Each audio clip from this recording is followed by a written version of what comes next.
6. யார் நீங்க? என்ன பண்றீங்க? பேர் வந்து ஹனீஃபா ஜரா. ஓகே. எங்க அப்பா பேர் வந்து ஏசானுல்லா. எங்க அம்மா பேர் வந்து மெஹரின். ஓகே. நாங்க ஆம்பூர்ல இருந்து வரோம். ஆம்பூர்ல இருந்து வரீங்க. ஓகே. என்ன கிளாஸ் படிக்கிறீங்க? 2nd standard. உங்களுக்கு என்ன வயசு? 7 இயர்ஸ். நீங்க என்ன பண்ணீங்க? அப்படி இந்த டிவி ஷோக்கு வர அளவுக்கு நீங்க என்ன பண்ணிட்டீங்க? லெட்டின் பாத்ரூம் கட்டி தரலன்ட்டு அப்பா மேல கேஸ் கொடுத்தேன். அப்பா மேலேயே கேஸ் கொடுத்தீங்க? எந்த மாதிரியான ஊருன்னு பார்த்து அப்பா மேல கேஸ் கொடுத்து கை தட்டுறாங்க. அவுட் சைட்ல எல்லாம் பாத்ரூம் போக கூடாது அப்படின்னு லெசன் எடுக்கிறாங்களே. டிவில பார்த்தாக்கா அடோடிஸ்ல போறாங்க, அவுட் சைட்லாம் பாத்ரூம் போக கூடாதுன்னு. அது பார்த்து பார்த்து வீட்டுல வந்து அதே தப்பு தான் பண்ணிட்டு இருக்கிறோம். அதனால எனக்கு ஷேம் ஆச்சு. எல்கேஜிலே உங்களுக்கு வந்துருச்சு அந்த இது வந்து நாலேஜ் வந்துருச்சு. அதனால அப்பாட்ட கேட்க ஆரம்பிச்சீங்க. போலீஸ் ஸ்டேஷன் போன உங்களுக்கு எப்படி வந்துச்சு? அப்பா சொல்லி தருவாங்க, இது ரயில்வே ஸ்டேஷன், இது போஸ்ட் ஆபீஸ், இது மகளிர் போலீஸ் ஸ்டேஷன் அப்படின்னு காமிப்பாங்க. அதுல ஓகே. அதை பார்த்துட்டு சரி ஓகே சார் போலீஸ் ஸ்டேஷன்ல பாத்தீங்க. பட் அப்பா மேல கம்ப்ளைண்ட் கொடு, அப்பா பாவம், அப்பா மேல கம்ப்ளைண்ட் கொடுத்தா போலீஸ் வந்து நடவடிக்கை எடுத்தா அப்படிலாம் பயப்பில்லையா நீங்க? என் மேல தப்பு இல்லையா, அப்பா மேல தானே தப்பு.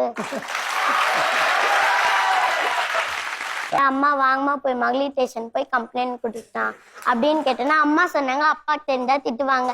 என் மேல தப்பு இல்லையம்மா, அப்பா மேலதானே தப்பு, நீங்க வரீங்களா இல்லையா அப்படின்னு கேட்டேன். அம்மா நினைச்சிட்டு இருக்காங்க நான் பாதி தூரம் போயிட்டு வந்துருவேன்னு நினைச்சிருந்தாங்க. ஆனா நம்ம மகளிர் ஸ்டேஷனுக்கே போயிட்டேன். அதனால அம்மா பின்னாடியே வந்தாங்க. அப்புறமா அங்க போய் என்ன சொன்னீங்க? என்ன நடந்தது? சும்மா தெரிஞ்சுக்க எழுதிட்டு போயிட்டேன். வீட்ல எழுதிட்டு போயிட்டீங்களா? ஆமா. என்ன எழுதினீங்க அதோட சொல்லுங்க, சும்மா ஞாபகம் இருக்கா உங்களுக்கு? என்ன எழுதிருந்தீங்க? அப்பா லெட்டின் பாத்ரூம் கட்டி தரல, அதனால நம்ம கேஸ் கொடுக்க வந்திருக்கேன் அப்படின்னு. அவளை எழுதி கொடுத்தீங்களா? கொடுத்தீங்களா? அவங்க போயிட்டு அங்க யாரை பாத்தீங்க? எஸ்ஐ மேடம் பார்த்தேன். SI madam Valarmathi. SI madam Valarmathi madam பாத்தீங்களா? அவங்க என்ன சொன்னாங்க? அவங்க என்ன ஷாக் ஆயிட்டாங்க, என்னம்மா எதுக்கு வந்திருக்கீங்க அப்படின்னு கேட்டாங்க. அப்பா மேல கேஸ் கொடுக்க வந்திருக்கேன். அப்படியெல்லாம் பண்ண முடியாதுமா, நான் வாங்கின சர்டிபிகேட் பிரைசஸ் அதெல்லாம் அப்பா எஸ்ஐ மேடம் கிட்ட காமிச்சேன். இதெல்லாம் எடுத்து ப்ரூஃப்க்கு எடுத்துட்டு போயிருந்தீங்களா? ஆமா.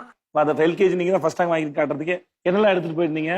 என்னோட மெடல்ஸ், சர்டிபிகேட் அதெல்லாம் எடுத்துட்டு போயிட்டு எஸ்ஐ மேடம் கிட்ட காமிச்சேன். எஸ்ஐ மேடம் வந்து நகராட்சி ஆழ்வார் கிட்ட போன் பண்ணாங்க. அப்பா வந்து ஜாப்க்கு வெளியே தரத்துக்கு போயிருந்தாங்க. அப்பாவுக்கும் போன் பண்ணி வரைச்சிட்டாங்க. அப்பா எஸ்ஐ மேடம் கிட்ட என்னம்மா ஆச்சு, ஏன் வந்திருக்காங்க அவங்க அப்படின்னு கேட்டாங்க. உங்க பொண்ணு கிட்டே கேட்டுக்கோங்க. அப்பா கேட்டாங்க எதுக்கு வந்திருக்கீங்க அப்படின்னு கேட்டாங்க. நீங்க தான் பாத்ரூம் கட்டி தரலையா, அதனாலதான் நான் வந்திருக்கேன் அப்படின்னு மூஞ்சி அப்படின்னு சொல்லிட்டு முடிச்சிட்டீங்களா? அதுக்கப்புறம் என்ன நடந்தது? நகராட்சி ஆழ்வார் சொன்னாங்க அவங்க வீட்டை இடம் இருந்துச்சுன்னா நான் கட்டி தரேன்னு சொன்னாங்க.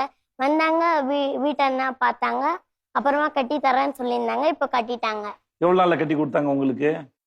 நான் மண்டே போனேன், டியூஸ்டேவே கட்டிட்டேன். நெக்ஸ்ட் டேவே கட்டி கொடுத்தாங்களா?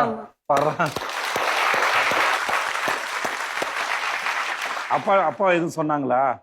அப்பா ஒன்னும் சொல்லல, நான் தான் அவனுக்கு தேங்க்ஸ் சொன்னோம் அப்படின்னு அப்பா சொன்னாங்களா?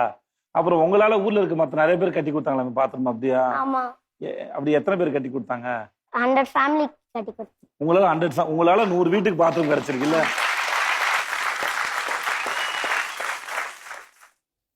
பாரா. Okay ton.